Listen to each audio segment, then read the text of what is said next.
마가복음 14장 3절로 9절의 말씀입니다. 성경 가지신 분들은 다 찾아주시기 바랍니다. 일어나시고요. 그 다음에 제가 가진 성경 신약 79페이지 되겠습니다. 우리 박유미 집사님 나오셔서 합독해 주시겠습니다. 성경 말씀 봉독하겠습니다. 예수께서 베다니에 난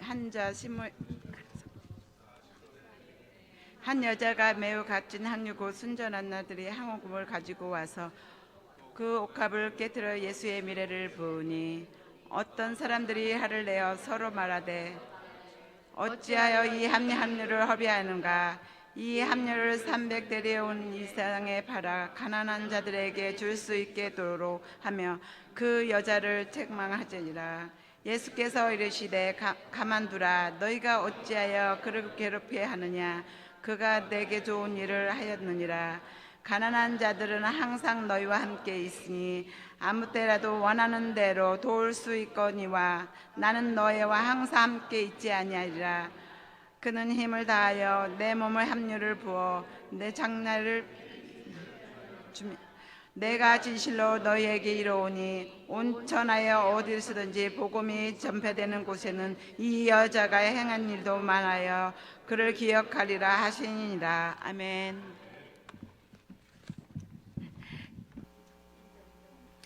지금 이 시간 우리 목사님 나오셔서 말씀 증거해 주시겠습니다. 영원한 기억이라는 말씀 제목을 가지고 나오셔서 말씀 전하실 때 많은 은혜 되시기 바랍니다.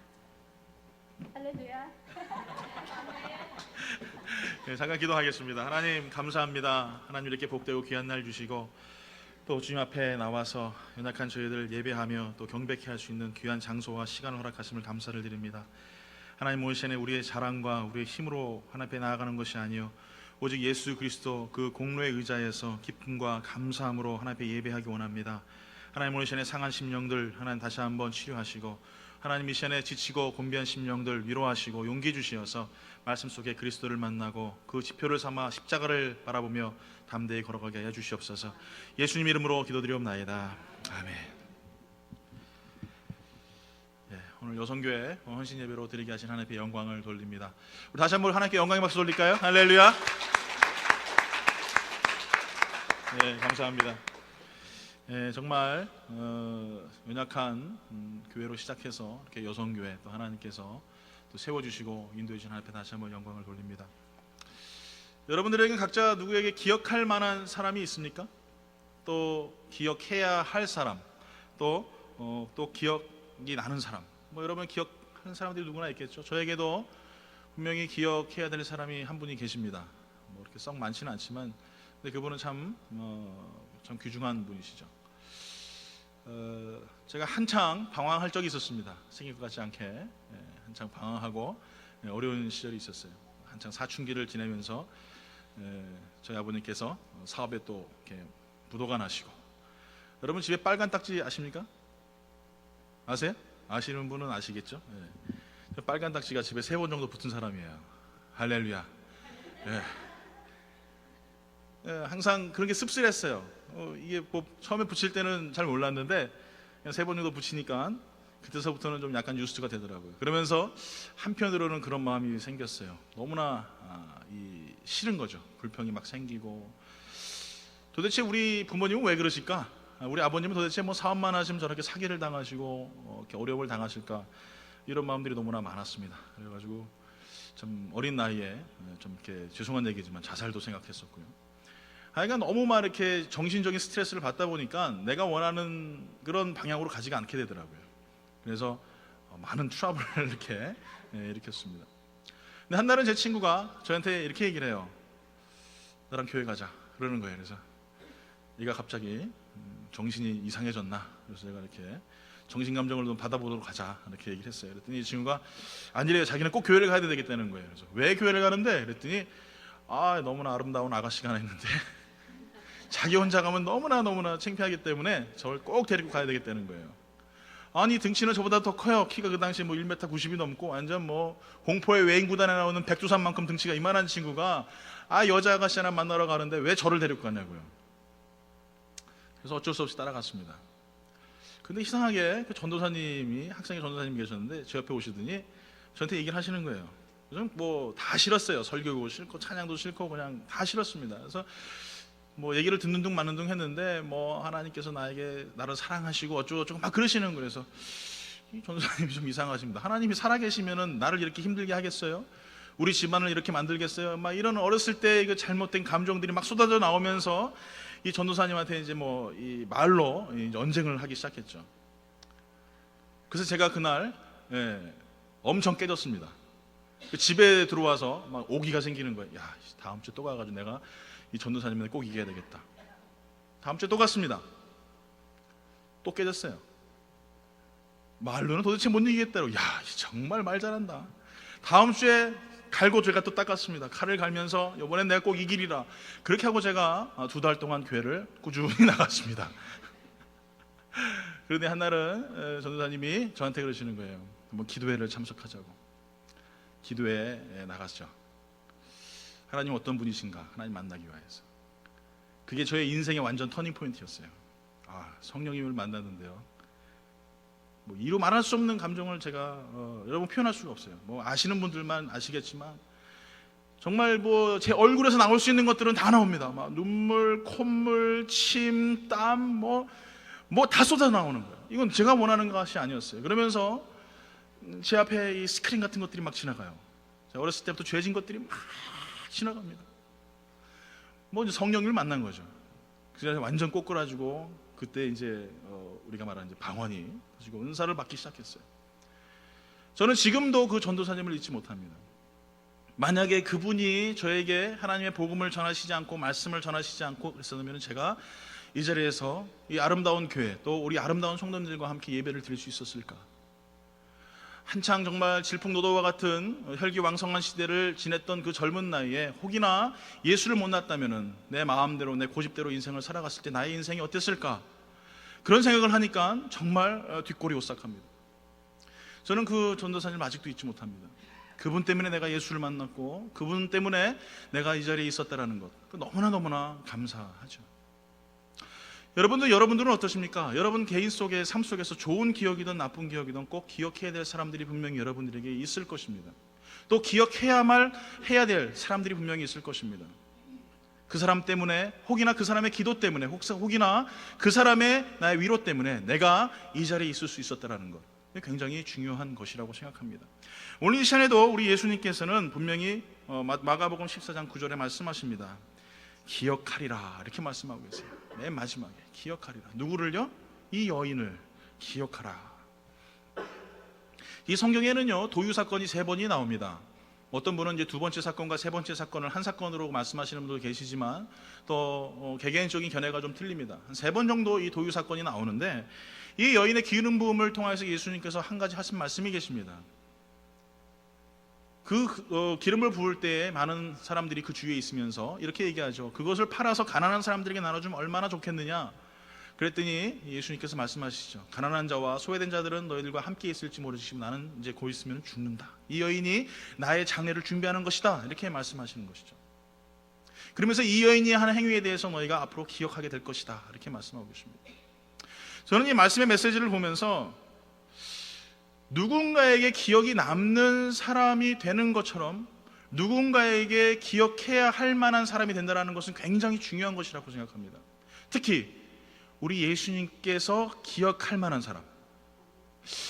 여러분 너무 멋있지 않습니까? 여러분 지금 인구가 18억의 인구가 있는데 물론 다 기억하시겠죠. 그렇지만 그 중에 꼭 각인되는 사람들이 분명히 있습니다. 그리스도를 위하여 죽기를 각오하며 나아가는 사람, 말씀을 가지고 세상에 나가 하나님의 일들을 감당하는 사람, 혹이나 또 이렇게 이 여인과 같이 자기의 모든 것을 하나님 앞에 드리면서 그리스도 앞에 드리며 헌신하는 이 여인의 모습. 저는 오늘 이 말씀을 우리가 보면서 우리 여성교회가 이 성경에 나온 이름도 없는 한 여인처럼 여러분 살아갈 때 빛도 없이 소금과 같이 정말 세상 속에 살아갈 때에 정말 하나님 말씀 가운데 거하며 살아갈 때에 하나님께서 기억하실 만한 사람이 됐으면 좋겠다라는 생각을 가지고 이 본문 말씀을 택했습니다. 그렇다면 우리가 어떻게 예수님께 기억할 만한 사람이 될 수 있을 것인가? 이 말씀의 내용들을 쭉 보게 됐더니 이 여인이 첫 번째 한 행동들이 있습니다. 그것은 뭐냐면 나아갔다라는 것입니다. 누구에게 나아갔습니까?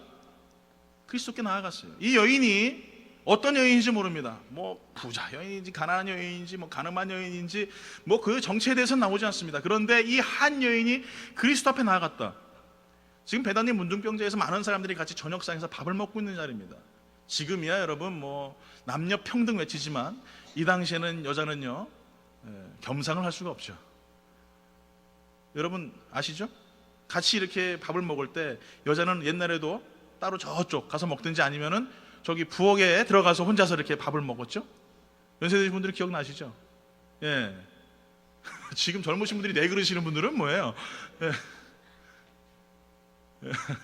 요즘에 그러지 않지 않습니까? 요즘에는 이 남자들보다 여자들이 더 높은 자리에 앉죠. 예. 퍼스트 레이디 하면서 문도 이렇게 열어주고 말입니다. 예. 옛날에는 여자들이 숟가락을 이렇게 놔줬는데 남자들이 숟가락 안 놔주면 숟가락으로 맞아요. 예. 빨리빨리 놔주십시오. 예.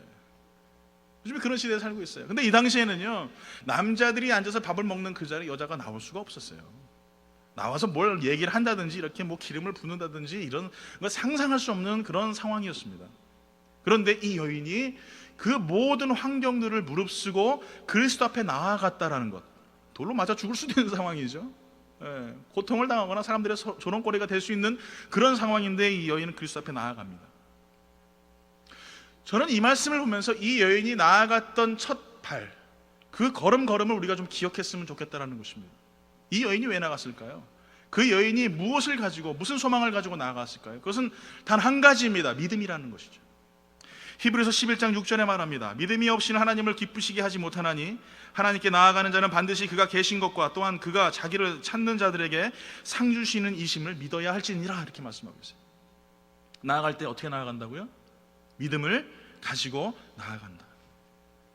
오늘 이 여인이 믿음을 가지고 나갔습니다. 병에 문제가 있었는지 아니면 삶에 어려움이 있었는지 몰라요. 그렇지만 이 여인은 그리스도 앞에 나아갈 때 믿음을 가지고 나아갑니다. 오늘 이 시간에 우리도 마찬가지라고 생각합니다. 그리스도 앞에 나아갈 때, 하나님 앞에 나아갈 때 우리는 믿음으로 나아가는 것입니다. 어떤 믿음입니까? 예수님께서 나를 위하여 피 흘려 돌아가셨다는 그 믿음, 내가 예수로 말미암아 구원받아 천국에 올라갈 수 있다는 그 믿음, 나 같은 죄인을 회복시키시고 구원시켜 주셨다는 그 믿음을 가지고 우리는 하나님 앞에 나아가는 것입니다. 그 믿음이 없이는 우리 하나님을 기쁘시게 할 수가 없어요. 그 믿음이 없이는 우리 앞에 예배드리는 것이 다 허공을 치는 그런 꽹과리 소리와 같다라고 말씀하고 있습니다. 오늘 여러분들에게 다시 한번 고백드리기 원합니다. 믿음이 없이는 하나님을 기쁘시게 하지 못한다는 사실. 오늘 이 여인이 믿음으로 그리스도 앞에 나아갈 때 어떤 환경과 어떤 어려움과 장애물들은 그에게 문제가 되질 않았어요. 오직 그리스도만 소망하고 하나님을 바라보는 자들에게 하나님은 그들의 삶을 평탄케 하시고 인도하시는 놀라운 역사가 있다는 것입니다. 어떻게 해요? 믿음으로 나아갈 때에, 믿음으로 하나님 앞에 나아갈 때에 하나님은 역사하시는 것입니다. 오늘 사랑하는 성도 여러분 에스더를 너무나 잘 아십니다. 한 여인이죠. 한 나라의 왕후였습니다. 그러나 이 여인이 이 왕에게 나아갈 수 없는 삶을 고백합니다. 에스더는 아하스로 왕에게 나아갈 수 없는 상황이었어요. 그런데 그 여인이 뭐라고 얘기합니까? 내가 죽으면 죽으리라. 내가 죽으면 죽으리라는 믿음을 가지고 나아갑니다. 그랬더니 어떻게 됩니까? 유대인들이 살 수가 있었어요. 여러분, 우리가 살아가면서 가장 중요한 것은 하나님께서 우리를 통하여 하나님의 일들을 행하시고 역사하기 원하십니다. 하나님 우리를 도구로 사용하시고 그 도구답게 우리가 쓰임받기 원하십니다. 그런데 문제는 뭐냐? 우리가 믿음으로 나아가지 않는다는 거예요. 우리 하나님의 일들을 평가해요. 하나님의 일들을, 하나님의 계획들을 우리 마음대로 우리가 이해하려고 합니다. 하나님이시라면 이렇게 안 하실 거야, 하나님은 이렇게 생각하지 않으실 거야, 내 마음대로 하나님을 정죄하고 판단해버립니다. 이것은 믿음이 아니죠. 믿음은 가능하지 않는 삶 속에 살아갈 때에, 믿음은 어려움 삶 속에 살아갈 때에, 믿음은 보이지 않는 미래 때문에라도 걱정하지 않고 나아가는 것이 바로 믿음이라는 것이에요.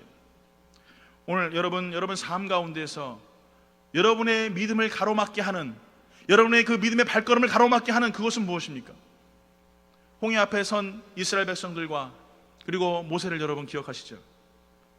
그들이 하나님 앞에 뭐라고 얘기합니까? 이스라엘 백성들이 다 같이 불평을 하죠. 애굽에 있었더라면 우리가 이렇게 고통을 받고 어려움을 당하지 않을 것이다. 앞에서 그 철갑 전체가 달려오고 뒤에는 여러분 홍해가 있어서 나아갈 수 없는 그 상황 속에서 모세가 뭐라고 이야기합니까? 너희들은 잠잠하라, 불평하지 말라 이거예요.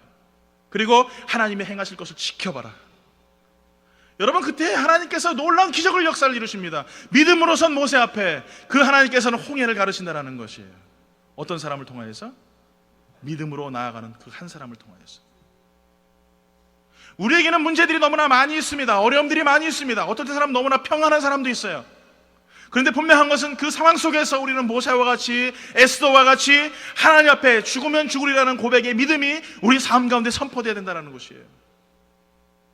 오늘 여러분, 어떻게 보면 우리는 너무나 연약한 사람들입니다. 너무나 부족하여서 하나님의 뜻을 알지 못하고 하나님의 계획을 알지 못합니다. 그러나 다시 한번 우리가 고백하며 나아갈 때에 하나님, 내가 믿음으로 나아갑니다.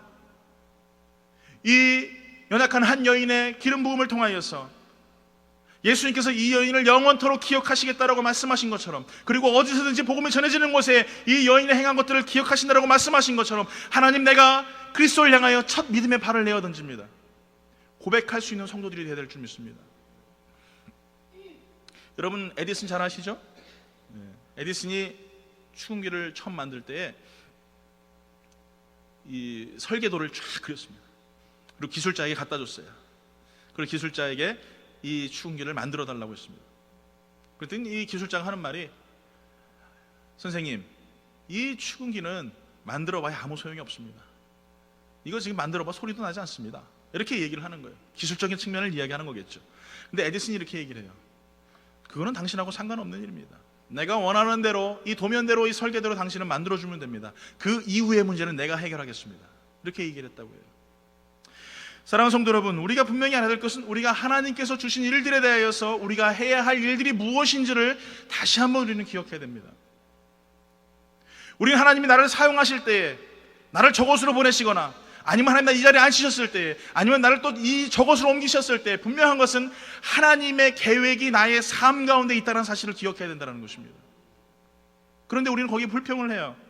이스라엘 백성처럼 하나님께서 홍해로 그를 떠맡길 때에 마라의 쓴물 앞에서 그들은 계속적으로 불평하고 원망을 합니다. 이게 바로 우리의 삶의 모습들이라는 거예요.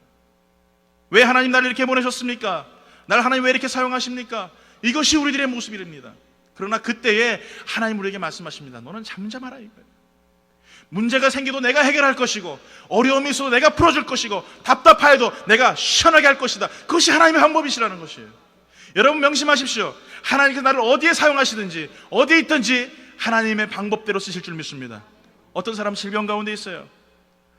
도저히 감사할 수 없는 상황이에요. 그런데 하나님은 그 속에서도 하나님의 방법을 찾으라고 말씀하세요. 사업이 점점 어려워집니다.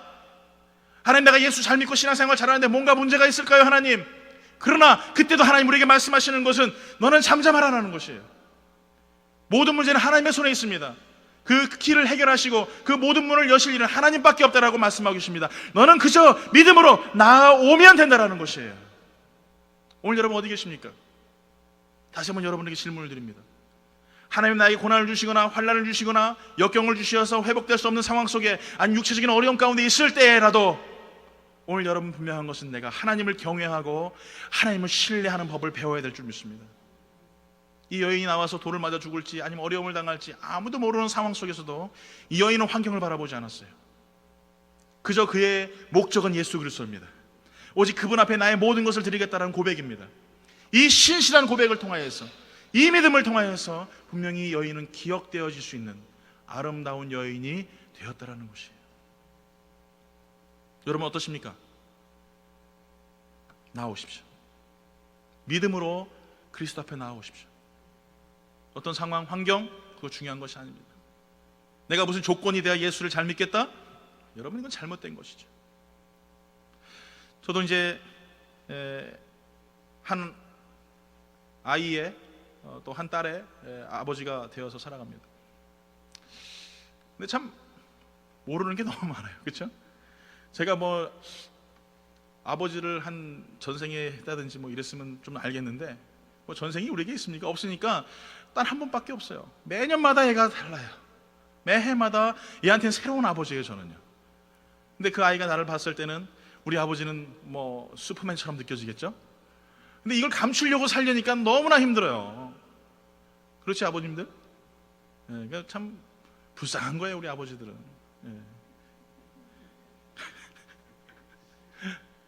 참 불쌍합니다.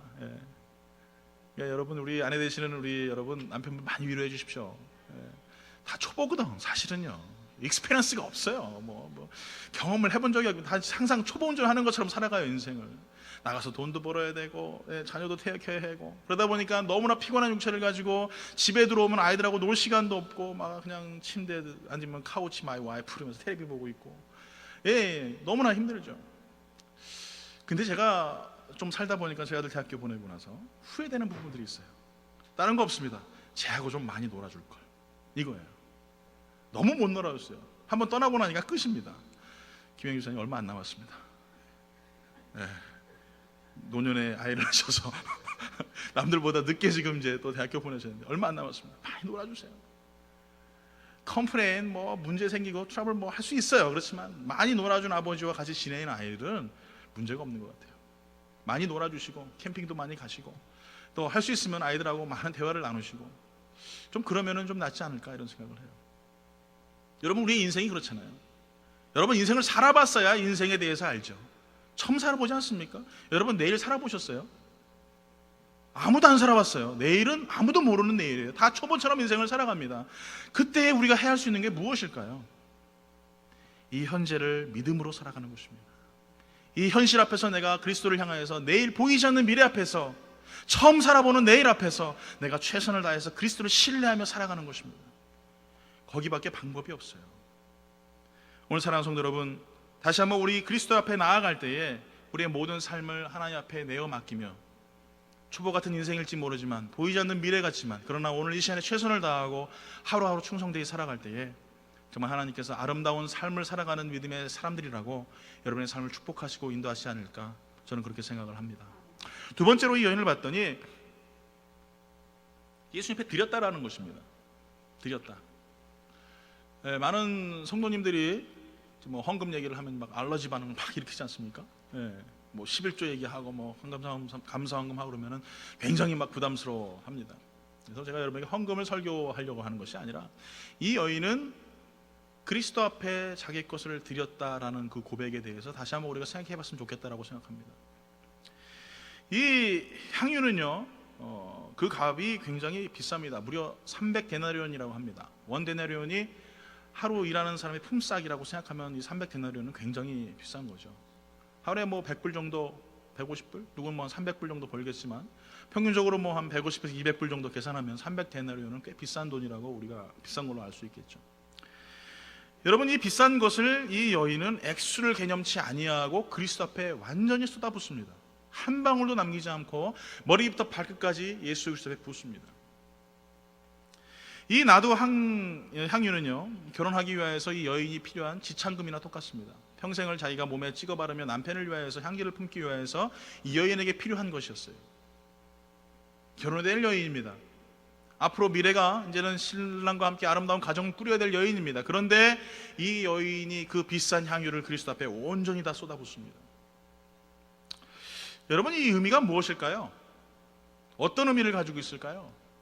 그저 헌금 많이 드렸다? 가지고 있는 거 드렸다? 뭐 이렇게 해석할 수 있겠습니까? 아닙니다. 이 여인이 드렸다라는 것은 그 속에 우리가 내면을 가만히 보게 되면 그 속에 감사함이 쏟아져 나옵니다. 감사하니까 드린 거예요. 여러분, 이걸 명심하셔야 돼요. 우린 천주교하고 다릅니다. 천주교는 내가 뭔가를 많이 해야, 봉사를 많이 해야 그래야 구원받는다 이렇게 이야기해요. 근데 기독교는 그게 아니죠. 개신교는 그게 아니에요. 뭔가를 많이 해서 구원받은 것이 아니라 결론을 딱 내고 시작합니다. 뭡니까? 구원받았기 때문에, 그러기 때문에 내가 헌금하고 구원받았기 때문에 그게 너무나 감사해서 봉사하는 거예요. 명심하십시오. 내가 봉사를 하던 감사를 하던 하나님의 일을 봉사를 하던 헌금을 하던 아니면 하나님의 일들을 하던 가장 중요한 매개체가 있는데 그것이 뭐냐? 감사라는 단어예요. 구원받음에 너무나 감사해서 내가 봉사하는 것입니다. 여러분, 젊은 친구들 나와서 찬양하고 봉사하지 않습니까? 여러분, 이 친구들이 뭐 할 일이 없어가지고 나와서 이렇게 하겠습니까? 구원받은 그 기쁨에 감사하기 때문에 앞에 찬양하고 영광 돌리는 거 아니겠어요? 여러분, 이 시간에 왜 나와서 예배 드립니까? 내가 그리스도를 만났기 때문에, 그것이 너무나 감사하기 때문에 내 고백을 드리는 거예요. 내 마음을 드리고 삶을 드리는 거예요. 내 온몸을 드리고 싶은데 이 여인이 고백할 수 있는 가장 중요한 간증의 고백이 뭐였냐? 바로 이 향유였다라는 거예요. 그래서 이 여인이 그리스도 앞에 드릴 수 있었던 것입니다. 그렇기 때문에 우리가 알아야 될 것은 감사함이 나의 삶 가운데 얼마나 많느냐, 이 감사로 신앙을 평가할 수 있습니다. 입 밖으로 날마다 불평을 내뱉고 거짓말하고 정말 불만을 내뱉는 사람들은요, 신앙이 별로 없는 사람이에요. 겉보기에는 신앙이 좋은 것 같아도 그렇지 않습니다. 그 사람은 바람에 있는 갈대와 같아요. 모래 위에 짓는 집과 같습니다. 순식간에 넘어져 버려요. 그런데 감사로 살아가는 사람, 감사하는 사람, 이 사람은요 항상 그 고백에 감사가 넘치기 때문에 그리스도 하나님을 소망하며 살아가는 믿음의 삶을 살 수 있다는 것이에요. 여러분은 어떠세요? 여러분 자신에게 한번 물어보십시오. 여러분 감사하는 삶을 살고 계십니까? 아멘? 오늘 옆에 분하고 인사합니다. 감사로 드려지길 바랍니다 하고 인사하십시오. 오늘 여러분 다른 거 필요 없어요. 내가 많은 돈을 벌던 적은 돈을 벌던, 아니면 내가 많이 공부했던 적게 공부했던, 아니면 내가 많이 가졌던 못 가졌던, 아니면 내가 강건하던 연약하던, 중요한 거 없습니다. 단 한 가지, 구원받은 그거 하나만으로도 너무나 감사하다라는 거예요. 그것만으로도 우리가 생각하면요 정말 아침에 일어나가지고 뭐 감사할 수밖에 없어요. 감사할 수밖에 없어요. 그 구원받은 기쁨이 있고 감격이 있는데 어찌 우리가 불평할 수 있겠어요? 이 땅의 것 언젠간 다 없어질 것인데 하늘나라 올라가면은 저 천국에서 주님과 함께 영광 돌리며 찬송할 수 있는데 그 생각만 해도 얼마나 감사하겠냔 말이에요. 그런데 왜 우리는 사는 것이 저주받은 자녀와 같이 살아갑니까? 왜 불평하고 불만 속에 살아갑니까? 구원받은 그 은혜만 가지고도 너무나 감사할 조건들이 너무나 많은데 왜 우리가 날마다 걱정하고 근심 속에 살아갑니까? 신앙이 적기 때문에 그렇다는 거예요. 믿음이 적기 때문에 그렇다는 거예요. 오늘 사랑하는 성도 여러분, 여러분의 삶 가운데 감사가 넘치길 예수 이름으로 축원합니다. 감사함으로 그리스도 앞에 드리십시오. 여러분 정말 과부의 두렵도를 기뻐하셨어요. 많이 드리라는 거 아닙니다. 정말 내가 주 앞에 너무나 감사하여서 하나님 내 마음을 이렇게 표현합니다라고 드릴 수 있는 그런 성도가 되길 예수 이름으로 축원합니다. 이 여인이 드렸드는 것은 물질이 아닙니다. 전부입니다. 인생의 전부를 드렸어요. 돈은요 있다가도 없고 없다가도 있어요. 그렇죠? 저만 그렇습니까? 왜 대답들이 없어요? 오늘 꿀들 드시고 오셨나 이렇게. 있다가도 없고 없다가도 있어요. 그것이 돈이죠. 그런데 우리는 거기에 목숨을 걸고 살아가요. 오늘 사랑하는 성도 여러분, 이 여인이 드린 것은 향유 그 옥합만이 아니라 그 인생의 전부를 드렸다는 사실을 여러분 기억해야 될 것입니다. 자기의 미래도 하나님 앞에 드렸어요. 장래일도 주 그리스도 앞에 드렸어요. 당신이 나의 신랑이십니다라고 고백합니다. 물질도 드립니다. 이 여인의 고백을 보면서 그리스도께서 뭐라고 말씀하셨습니까? 기억하리라 이렇게 말씀하세요. 한 선교사님이 이런 말씀하셨어요. 아침에 기도 중에 일어났더니 하나님께서 물어보시더래요. 너에게 난 누구냐? 선교사님이 이렇게 얘기해요. 당신은 나의 첫 번째이십니다. 이렇게 고백을 했대요. 얼마나 멋있어요.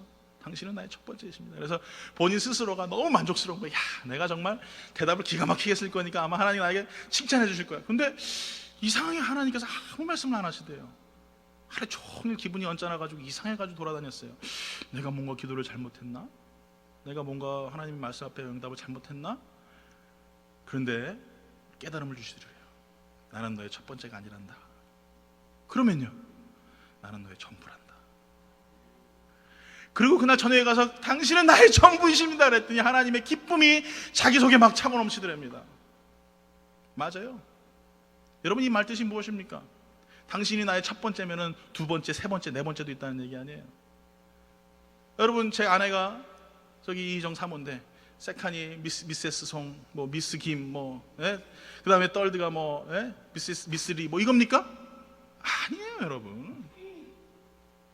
나의 와이프는 한 명밖에 없어요. 미우나 고우나 중요히 잘 되세요. 미우나 고우나 한 사람뿐이에요. 할렐루야. 세칸 떨드가 아니라 오직 한 여인이란 말이에요. 오늘 이 시간에 주님께서 나에게 말씀하시는 것이 바로 그거예요. 이 선교사님에게 말했던 것이 바로 그거예요. 첫 번째가 있으면 두 번째가 있고 세 번째가 있는 것이 아니라 당신은 나의 전부이십니다. 당신은 여러분, 이 여인의 고백이 그거 아니겠어요? 당신 나의 전부이십니다. 당신은 나의 전부이십니다.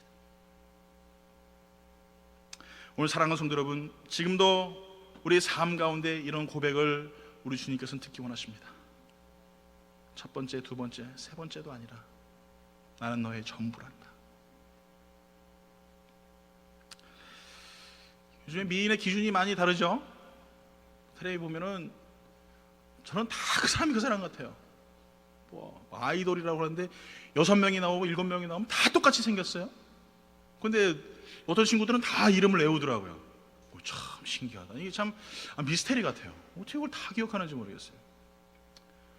그렇기 때문에 요즘 한국 같은 경우는 성형 미인이라고 하지 않습니까? 얼굴을 다 고쳐가지고 개조해가지고 인조인간으로 만들어서 새로운 모습으로 다 이렇게 태어난다고 해서 뭐 그러는데, 뭐 여기 뭐 몇 분도 계시죠? 네. 저희 집안에도 한 분 계십니다. 많이 풀렸어요 요즘에는. 다시 수술하셔야 될 것 같은데.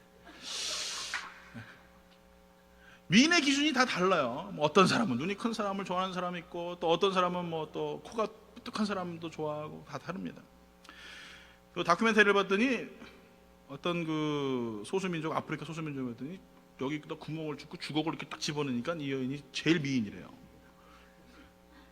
생기고는 진짜 못생겼는데. 그러면 막 그 여인이 기뻐서 막 돌아다녀요. 막 주걱을 꽂고 돌아다니면서. 왜 그러냐 그랬더니 내가 미인이라서 자기는 너무 행복하다는 거예요. 또 미얀마의 한 부족은 목에다 링을 여러 개를 막 낍니다. 여러분 한번 보신 적 있을 거예요. 저같이 목 짧은 사람들은 좀 좋을지 모르겠는데, 하여간 목에다 링을 끼워서 링이 많으면 많을수록 이 여인이 또 미인인 거예요. 또. 아마 지금 여기서 이렇게 하고 돌아다니시면 아마 좀 이상하다고 생각하지 않을까 싶어요. 또 어떤 부족은 온몸에 문신을 해야 되기 때문에 몸에 칼자국을 냅니다. 그래서 칼 상처가 많으면 이 여인이 또 미인이고, 또 서태평양의 섬나라에 갔더니 미인이 어떤 의미냐면 뚱뚱한 사람이래요. 뚱뚱한 사람. 왜 뚱뚱하냐 했더니 거기는 해일이 한번 쫙 일어나면은 농사가 싹 쓸어가기 때문에 먹을 게 없답니다. 그런데 또 뭐 그 다음에 또 싹 쓸고 가면 아무것도 없지 않습니까? 그러니까 어떤 사람이 가장 아름다울까 했더니 뚱뚱한 사람. 예, 많이 먹고 건강한 사람이, 뚱뚱한 사람이 미인이래요. 예. 웃으시는 분들 미인인 줄 믿습니다. 예. 저도 미남이겠죠 뭐 이런 예를 볼 때 하여간 미인의 기준은 다 다릅니다. 뭐 미스 코리아 아니면 미스 유니버시티 뭐 이런 대회를 하면은 뭐 제가 봤을 때는 저 여인이 어떻게 미인이지 하는데 미인의 기준에 들어가니까 그 사람이 뭐 대표가 됐겠죠. 하여간 누구나 다 미인의 기준은 다 다릅니다. 그런데 외적인 이 아름다움보다 더 중요한 것인데 바로 이 내적인 아름다움. 내면이 아름다운 미인이 저는 진짜 아름다운 미인이라고 생각합니다. 여기다가 구멍을 뚫어서 주걱을 꽂고 돌아다니던, 아니면 링을 뭐 수십 개를 끼고 다니던 그 사람의 이 마음 씀씀이가 아름답다면 그 여인이 진짜 미인이 아닐까. 근데 더 아름다운 미인이 있습니다. 바로 영적으로 아름다운 사람이 미인이에요. 여러분, 영적으로 건강하시길 예수 이름으로 축원합니다. 육체의 건강을 위해서 우리는 하루에도 몇 시간씩 걷지 않습니까? 또 좋은 음식 먹고 또 건강하게 살려고 하는데 영에 대해서는 관심이 없어요.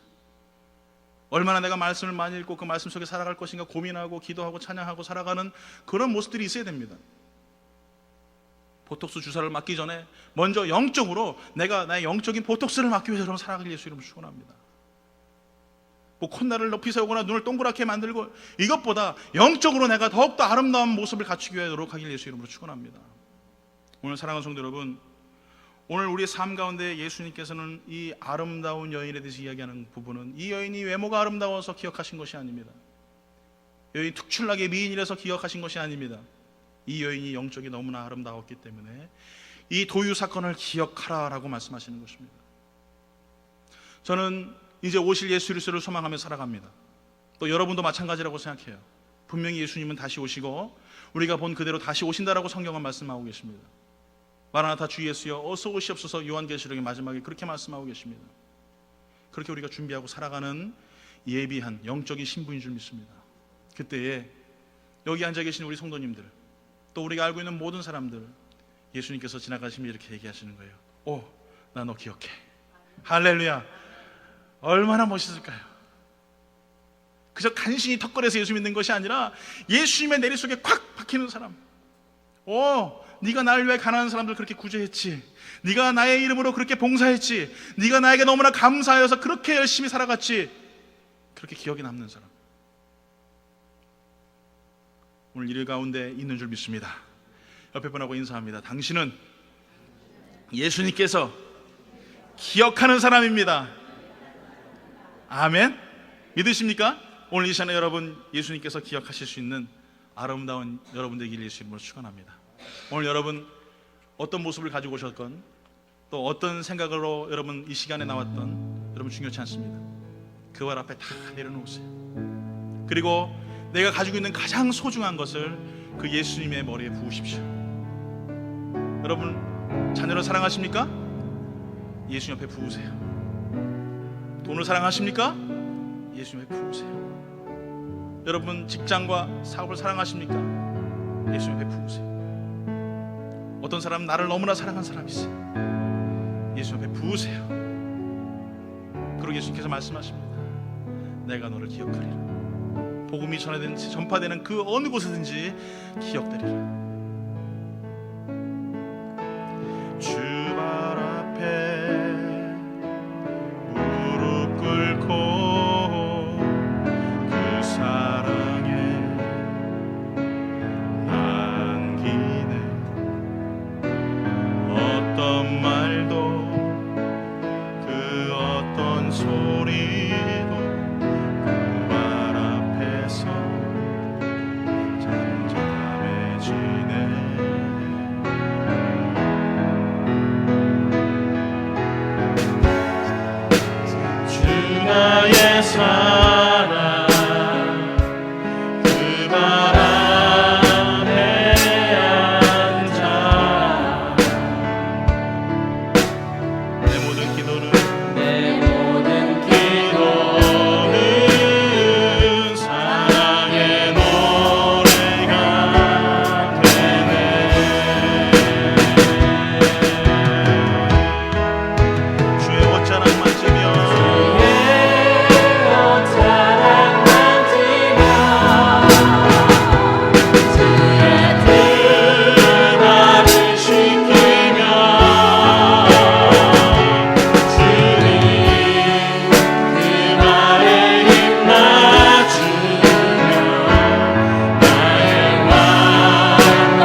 믿음만,